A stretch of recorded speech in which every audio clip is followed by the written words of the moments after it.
Hallelujah, hallelujah. Purihin ang ating mahal na Panginoon. Kung sino na po nakahanda sa ating mami na mga kapatid, ating beloved Joey Mancera. Unahin na po natin ating mahal na kapatid, praise the beloved preacher, sa kanya pong pasasalamat sa ating mahal na Panginoon. Pumalakpak tayo sa ating buhay at makapangyarihang Diyos. Amen. Praise the Lord. Glory to God. Amen. Praise the Lord. Ang pinakamataas sa pagpupuri, pagpapasalamat, pagluwalhati ay sa ating pinakamamahal na Panginoong Hesus.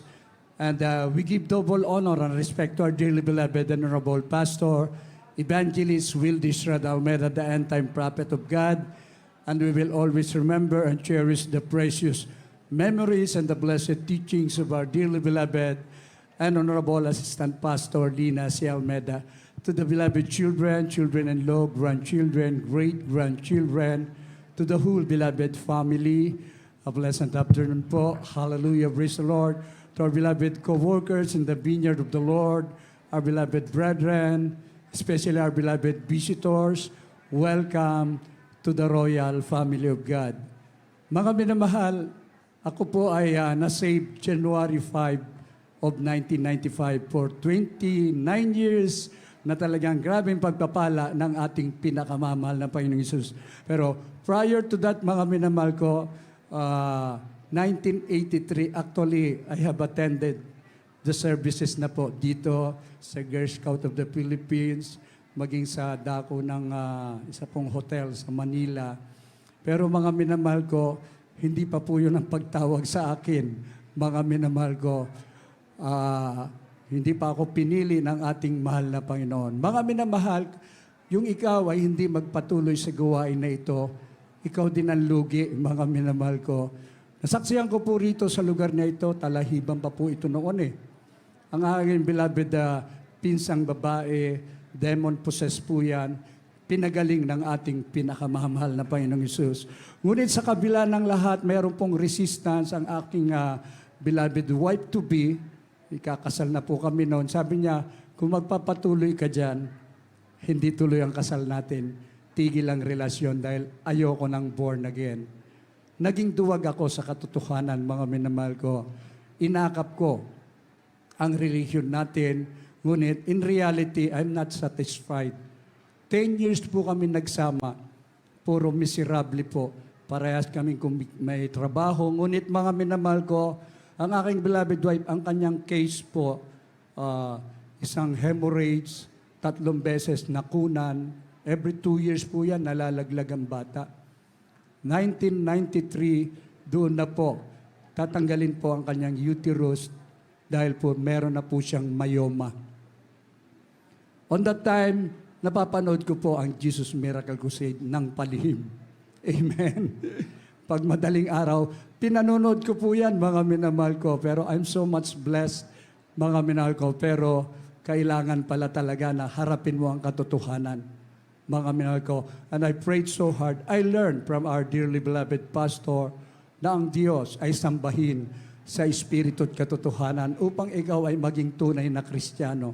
Ang dami po naming idols. May malaki, may maliit, may hulugan. Iba't ibang mga Diyos, mga minamahal ko. Ngunit hindi dumidinig. Puro salot ang dumarating sa amin. Salamat sa Diyos. On that night, I prayed so hard. Ooperahan ang aking beloved wife. Tatanggalin na po ang kanyang uterus. Imposible na, hindi na magbubuntis talaga. Final na yon. Pero nanalangin ako ng gabing yan, mahal na Panginoon, bukas ang operasyon ng aking beloved wife. Tatanggalin ang matres. Ngunit, sinabi mo, ikaw ay Diyos na tumutugon sa panalangin. I will pray to the Holy Spirit. Salamat sa ating dakilang Diyos, himala, sa lahat ng himala, yung kanyang uterus po, ni-repair. Ibig sabihin, against yung ginawa ng doktor. Hindi yung pinirmahan namin, natatanggalin ang matres. Pero alam ko po, ang Diyos ang kumikilos na sa buhay namin, mga minamahal ko. So, ni-repair po ang kanyang uterus. At tinanong ko yung doktora, pero I know, ang Diyos mismo ang nagpakilala na ako nga ay Diyos sa espiritu at katotohanan, tutugunin na kita. Kaya salamat sa ating dakilang Diyos. Ang sabi ng doktora, wait for 1 year, Mr. Mancera. On that 1 year, I waited for that 1 year, mga minamahal ko. upang patunayan na ang Diyos nga ay Diyos ng himala sa espiritu at katotohanan. Mga minamahal, hindi na po, tinabangan na po ako magsimba sa mga religion namin. Ayoko na talaga mga minamahal ko. Kaya palihim na lang, nagtataka yung beloved wife ko, parang wala nang gana na magsimba ang aking beloved husband, maging mga tradisyon sa religion. Ayoko na po Ayoko na magkunwari sa harapan ng ating dakilang Diyos. Tunay po mga minamahal ko, nagbuntis po after 1 year ang aking beloved wife. It's really a miracle baby. Kaya ginagawa ko noon, hindi na mapigilan na ako'y manood ng manood. Alam nyo, ginagawa ko, nagkukunwari ako lasing para hindi magalit ang aking, para ang beloved wife ko matakot sa akin. Dahil pag lasing ako, alam niya po na magwawala ako. Kaya hinahayaan na lang na kung manood ng Jesus Miracle Crusade. Totoo po ang panalangin ng ating dearly beloved pastor. Bagamat sa TV program po, totoo po, kinilala ko siya na siya'y propeta ng Diyos sa huling panahon. Mga minamahal, it's really a miracle. Nagbuntis po ang aking beloved wife. Purihin ang ating dakilang Diyos. Amen. Siya po, December 27 of 1994, through cesarean section, totoo po, nanganak ng malusog ang aking beloved wife. Ang bata po, it's really biblical ang pangalan niya. Jesus, thank you Lord, yes still. And I'm so much blessed with our loving God. Bagamat hindi ako makaalpas o makaalis sa ating relihiyon dahil sa aking beloved wife, nais ko na ang relasyon namin ay mananatili. Pero salamat sa Diyos, may kapamaraanan ng Diyos. Gagawa siya ng himala, pero darating sa iyo ang pagsubok. Ang pagsubok, totoo po, ipinapahintulot ng Diyos upang lalo tayong tumatag, mga minamahal ko. Totoo po, napakalusog ng bata, paglabas po. That was December 27 of 1994. Come January, first week hanggang January 4, ang beloved wife ko po ay dying po. Nagnana po ang bituka niya. She was dying on that time. Nandun po kami sa ospital ng relihiyon. Papasukin po ng pari at madre ang aking beloved wife for the last, maaring huling, Yung mga doktor, 5 doktor po, talagang umiiling sila. Pero on that night, I prayed so hard. Mahal na Panginoon, I just want to make sure naghimala ka sa aking beloved baby. Saan talaga kita matatagpuan? Gusto kong makasigurado upang ang aking paninindigan ay maging makabuluhan at totoong-totoo. Mga minamahal, it's a vision. Ako'y umiiyak noon, nung gabing yan, habang ang aking beloved wife waiting for her death, January 4 of 1995. When I was crying on that time, I'm praying to the Lord. Hindi na po ako pumunta roon sa mga ribulto. Hindi na po ako nangumpisal doon sa mga pari na nandun. I prayed directly to our loving God. Mga minamahal ko, merong liwanag akong nakita. Itsura niya po ay isang tao, ngunit liwanag po walang mukha. Ang tinig niya po ay katulad ng falls ng water. Dumadagundong at sinabi niya sa akin, attend Jesus Miracle Crusade International Ministry. Praise the Lord. Diyan kita pagpapalain. Ako'y buhay na Diyos na sasambahin mo sa espiritu at katotohanan. At ang nandyan, itinalagong pastor, siya ang magtuturo sa iyo ng buong katotohanan. Hallelujah. Salamat sa ating dakilang Diyos. Iniwan ko po ang aking beloved wife January 5 of 1995. Doon sa ospital, pinagbintangan na ako na ako'y nababaliw. Mamamatay ang aking asawa, iniwan ko pa. Nabagabag ang aking buong pamilya, ang aking mga in-laws, maging yung mga nurse. Sabihin mo sa kanila, pupuntahan ko ang Diyos na buhay sa Jesus Miracle Crusade International Ministry. January 5 of 1995, ako na po ang pinakamasayang tao, pinakamapalad na nilalang na tinawag sa banal na gawain na ito sa dako ng Marikina. Sumampalataya ako sa ating nag-iisang Diyos.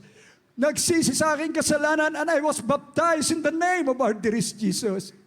Mga minamahal, sa kabila ng pagsubok, nakamtan ko po ang tunay na kapayapaan. Praise the Lord. Hallelujah. Hallelujah. Instantly, binago ang buhay ko. Nawala lahat ng mga bisyo. Ang aking karamdamang ulcer, high blood, sakit sa puso, enlargement of the heart po ang aking case. Wala po akong inintake na gamot. Pinagaling ako ng Praise the ating Lord. pinakamamahal na Hallelujah. Panginoon. Hallelujah. Glory to God. On that time, nung masave ako, yun naman po, ang buhay ko, inusig ako. Ngunit, I've been praying to my beloved wife. Kaya ginagawa ko, pagtulog na lang dahil nagagalit. Ayaw niya talaga ang banal na gawain. Ayaw niyang maging born again ako. Sabi ko, I will stand on my right decision to serve the faithful God na sinasamba sa Espiritu at katotohanan. I'll fight for it. Mula ngayon, sabi ko sa beloved wife ko, ang Diyos na ang iniibig kong lubos. Pangalawa ka na lang, hindi ka na masusunod. Siya ang masusunod sa buhay ko. Baka minamahal ang sikreto ng pagpapala rito, yung napakinggan ko sa propeta ng Diyos, huwag a-absent, dumalo ng dumalo upang tumaas ang iyong pananampalataya. Baka minamahal, sinuong ko at iba't ibang pagsubok, financial, talagang pumupunta po ako rito sa pastoral. Hindi humihingi ng ayuda, kundi humihingi ng spiritual advice. Isa lang ang natutunan ko rito at sinasabi ng ating mga beloved preachers, magpatuloy ka lang. Totoo po ang pangangaral ng propeta ng Diyos. Hindi po ako nagkamali, nagpatuloy ako. Hindi baling usigin ako. Ngunit alam ko sa dulo nito ay may pag-asa. Imposible nga na may pag-asa. Ang beloved wife ko po sa kauusig niya, this is a warning. Lalo na po yung mga baguhan at mga taga-usig. Huwag kayong mag-alinlangan, mga binamahal ko. Propeta ng Diyos, huwag niyong usigin dahil kayo rin po ang mapapahamak. Ang aking beloved wife, she has undergone 4 major operation within 6 months cesarean. Pagkatapos doon, explore lab, tinanggal ang napakaraming nana sa bituka niya. Ang 3rd operation niya, yung kanyang uterus, left ovary, mga binabal ko, reproductive organ, apektado na, tinanggal po yan. Hindi ko alam, meron pa palang itutuloy. Pagkatapos ng obigay ni ipinasa po doon sa surgeon, siya po ay may colon cancer. Malaki ang bukol niya doon sa malaking bituka. Ang kanyang small intestine ay talaga po puro gas-gas na. Finally, kung paano sumuko ang aking beloved wife, within the last operation, pang-4, siya po ay mamamatay na. Mga binaba. Sabi ng mga doktor, kinausap ako personally, siya po ay may taring na 4 na buwan. Sa kabila, alam niyo po ang colon cancer, dito ka po dudumi. Para kang hindi normal na tao. Nakita po namin yan sa mga pasyente doon sa PGH. Doon po kami bumagsak. Sabihin na po pinag-practicean na ang aking beloved wife ng isang baguhang doktor. Pero I prayed so hard. Mga binamahal, hindi ako tumigil sa paglilingkod sa ating dakilang Diyos. Dahil dito ko nararamdaman ang presensya, kapangyarihan ng Diyos na sa kabila ng pagsubok may pag-asa, mga binamahal ko. On that night, dinirekta ko ang aking beloved wife, you have chance to live for 4 months. Wala na akong magagawa. Kung ikaw ay mapagpakumbaba, tanggapin mo ang ating mahal na Panginoon ngayong gabi. Something is going to happen. Lumalaki ang tiyan niya po dahil ang kanyang dumi, hindi niya inilalabas. On that night, nagpakumbaba siya sa ating mahal na Panginoon. Humingi siya ng tawad, mga minamahal ko, bago siya operahan ng araw na, yung susunod na araw na, after prayer, mga minamahal, baguhan ako, pero lagi kong sinasabi, mahal na Panginoon, ikaw ang Diyos na magpapagaling sa Kanya. At sa pagunat dalangin ng propeta ng Diyos, ikaw ang Diyos ang maghimala. Pagkatapos ng prayer na yan, nung tanggapin niya ang ating pinakamamahal na Panginoon, tumakbo siya sa CR. Inilabas niya ang lahat ng kanyang dumi sa tiyan. Oh, hallelujah. Praise the Lord. Glory to God. Hindi ko matiis dahil napakabaho. Lumabas ako. Nandun siya sa loob ng CR. Sweetheart, i-plus mo kagad. Umiiyak ang aking beloved wife. Sumisigaw siya. Akala ko namatay na eh. Ngunit, nangusap ang mahal na Panginoon sa kanya. Anak, matagal na akong nangungusap sa iyo. Binaliwala mo.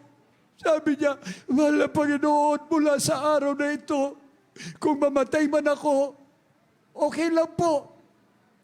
Pero buhayin mo ako upang maalagaan ko ang aking beloved baby. Salamat sa Diyos.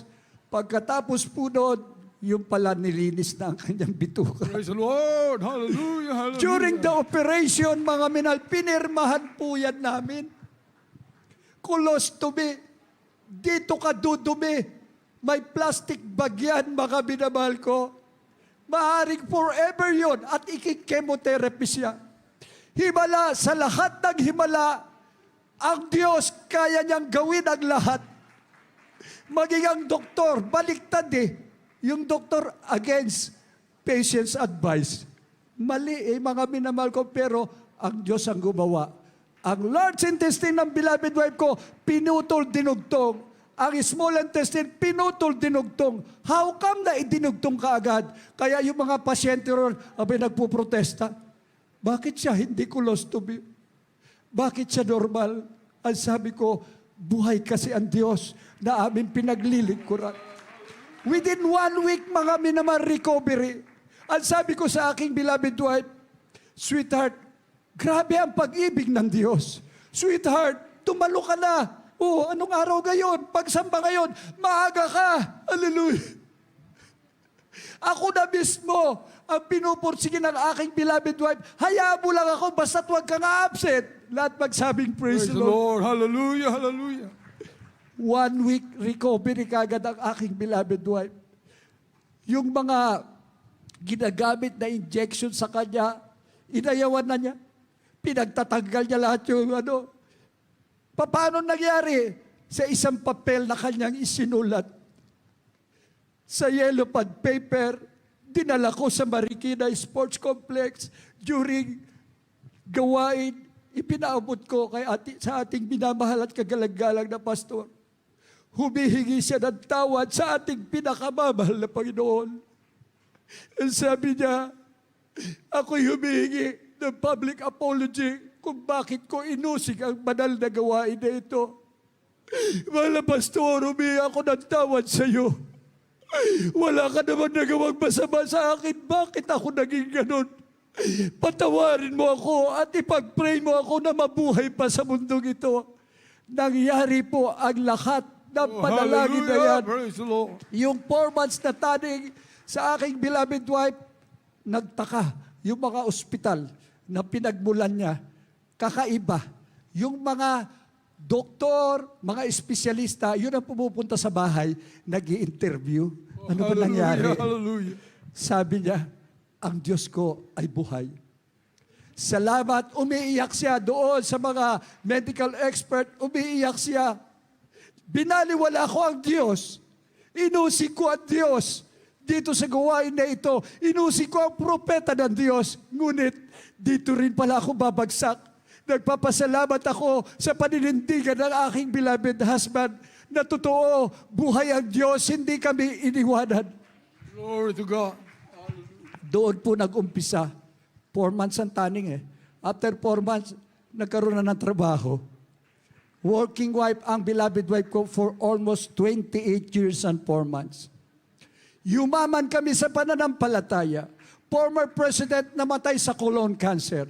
Doktora Molino, yung OB-GYN niya, head po yan doon sa hospital na yan, mga minamahal ko, namatay sa ovarian cancer. Ang aking beloved wife, bakit binuhay ng Diyos?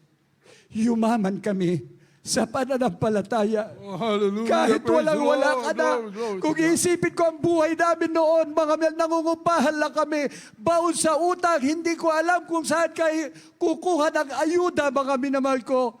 Ngunit, sa bawat pagdalo mo, itaas mo lang ang iyong kamay. Huwag mong ikahiya ang ebanghelyo, lalo ka magpursige upang marami pang maligtas, mga minamahal ko. Yun po ang batayan, unahin mo ang Diyos, idaragdag ang lahat ng mga pangangailangan mo. Presently po, ang beloved wife ko po, she is with the Lord, April 24 noong nakaraang taon, kinuha ng mahal na Panginoon, ngunit 28 years and 4 months. Sumagana kami dahil gumanda ang kanyang trabaho. Actually, ang beloved wife ko, para lang humihiling na, ganun lang, gusto ko bagong sasakyan. Nakaapat na sasakyan po yun. Gusto ko maging third floor ang aming tahanan. Ay nagkatotoo, mga binabahal ko. Sana ang aking beloved son maging engineer. Pinupus niya akong mag-abroad. No, this is the best profession I ever had. Paninindigan ko ito. Ano man ang mangyari, we live by faith. Pagpapalain tayo ng ating dakilang Diyos. Nagkatotoo naman po Nakasyam na aside ako sa iba't ibang bansa. Oh, Sa mga hallelujah. minamahal Praise the ko. Lord. Glory to God. Hindi para kumita ng pera. Upang ihayag ang kabutihan ng Diyos. Yes, glory to God. Napakaganda ng plano ng ating mahal na Panginoon. Kaya nga mga minamahal, challenge ko ang bawat isa. Pag ikaw ay yumaman sa pananampalataya, maraming kaluluwa ang nailalapit mo sa ating mahal na Panginoon. Doon idadagdag ng Diyos ang lahat ng pagpapala. At ang aking beloved son, he is a licensed engineer. Napakaganda po ng trabaho niya. Ang masasabi ko lang po sa lahat ng mga baguhan, maging sa bawat kapatiran na nalulupaypay, huwag kang susuko. Huwag kang bibitaw. Hindi tayo iiwanan ng ating mahal na Panginoon. And I declare today, ang pangako ng Diyos ay natupad sa amin. Thy will be done on earth as it is in heaven. Ang sabi ng aking beloved wife, kinuha siya ng mahal na Panginoon, hindi siya nagpa-confine, ayaw niya. Kukunin ako, hindi sa colon cancer, hindi sa ovarian cancer. Sa hypertension siya kinuha. Ngunit salamat sa Diyos, isa po ang sinabi niyang mahalaga. Lahat ng bagay sa mundo ay walang pakinabang. Ibig sabihin, challenge niya ako, ang mahalaga ay ang langit, ay ang buhay na wala hanggan. Hallelujah, hallelujah. Yan lagi ang pumapasok sa isipan ko. Kaya kahit na ako'y senior citizen na, I'll fight for it. Lahat ng mga duties, magampanan ko. Dahil yan ay kalooban ng ating mahal na Panginoon. At ang aming kagalakan, mga minamahal ko, lahat ng mga kapatiran na sa pangunang dalangin ng aming minamahal, ginagalang na pastor, magpapatuloy tayo hanggang sa pagbabalik ng ating pinakamamahal na Panginoon. Wala pong bibitaw. Let's go on. Serving the Lord. Worshiping Him, loving the Lord with all your heart, with all your mind, and with all your soul. Ang pinakamataas sa pagpupuri, pagpapasalamat, pagluwalhati ay sa ating pinakamamahal na Panginoong Hesus po lamang. Amen. Palapakan po natin ating mahal na Panginoon. Praise the Lord. Hallelujah. God bless you. My beloved co-preacher, beloved Joey. Praise the Lord.